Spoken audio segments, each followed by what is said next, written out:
Le parc entretient à peu près 700 km de sentiers. L'objectif principal, c'est de permettre au plus grand nombre de découvrir le territoire. On a 7 vallées très différentes. On a 2 grands GR sur ce territoire et on a des sentiers d'intérêt patrimonial pour chaque vallée. Cette grande vallée vont voir un peu le réseau, le maillage du territoire à travers tous ces sentiers. C'est une mise à disposition du territoire en sachant qu'ils ne sont pas tracés n'importe où, ils ne sont pas tracés n'importe comment, parce qu'on se doit aussi de préserver les milieux et qu'on se doit aussi de préserver des habitats sensibles, des habitats fragiles pour certaines espèces. En montagne, sur les sentiers, nous on intervient toujours pour faire face à une problématique qui est toujours la même. En fait, soit on lutte contre la pente et l'érosion, donc on fait du soutènement, soit on lutte contre le ruissellement des eaux, donc on canalise l'eau dans des rigoles et on franchit les torrents avec des passerelles. Le parc, avec ses agents, depuis plus de 30 ans, fait un vrai travail d'archéologie des savoir-faire. On repère, on analyse comment les gens ont traité les murs en pierre, la gestion des ouvrages hydrauliques pour gérer l'eau. Et ce qui fait l'intelligence de ces techniques, c'est que c'est à chaque fois une adaptation des matériaux et des possibilités des ressources qu'on trouve sur le territoire et comment on les met en œuvre.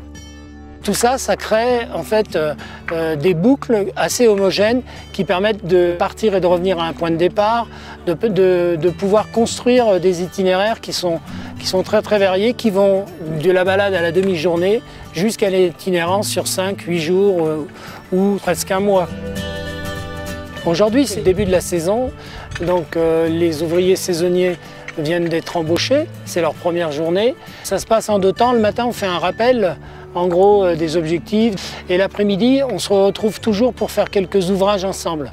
Parce qu'en fait, ce qu'il faut savoir, c'est que depuis plus de 30 ans, on mutualise tous les savoir-faire. Il faut savoir qu'il y a 7 secteurs géographiques au parc.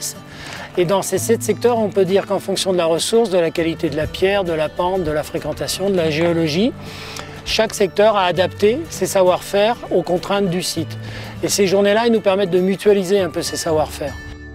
L'ouvrage horizontal, c'est la même chose qu'un ouvrage vertical en mur en pierre sèche. C'est les mêmes contraintes. C'est-à-dire que si elles ne sont pas calées dans les 3 dimensions, les pierres, à un moment donné, elles bougeront.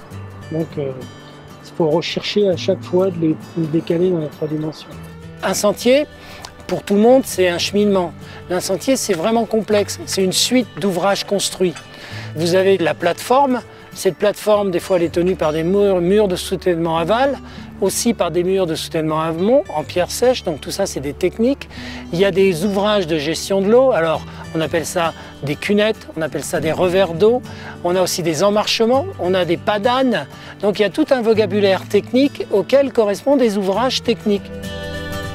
Il faut donner la chance aussi aux nouveaux garde-moniteurs, aux agents techniques d'apprendre. C'est pour ça qu'on s'est donné un corpus de connaissances à travers le livret Sentier, parce que c'est vraiment un vrai savoir-faire technique. On a aujourd'hui de multiples acteurs de la restauration, alors pas simplement que l'entretien de la plateforme, mais aussi la réalisation de tous les ouvrages qu'on peut trouver. Ici, le sentier est menacé par un éboulement. Donc on a dû créer une déviation qui fait passer le sentier en aval sur à peu près 450 mètres de sentiers qui ont été créés. On a une passerelle démontable, on a un mur de soutènement, on a un passage dérocté avec la pose d'une main courante. On gère à peu près 100 passerelles, et dont 50 sont démontables. Elles sont effectivement mises de côté à l'abri des avalanches et remontées au printemps suivant. D'une manière générale, dans les parcs nationaux, on intervient sur les chantiers d'aménagement de façon tout à fait maîtrisée. Par exemple, ici sur ce chantier, on a limité un héliportage pour transporter la passerelle et en revanche, tout l'outillage a été transporté avec un mulet.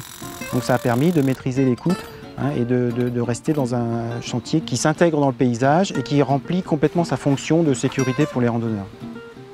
Si on voulait conclure, et c'est très dur de conclure sur les sentiers, on pourrait reprendre un peu la maxime qui dit ne cherchez pas le chemin du bonheur, le bonheur c'est le chemin.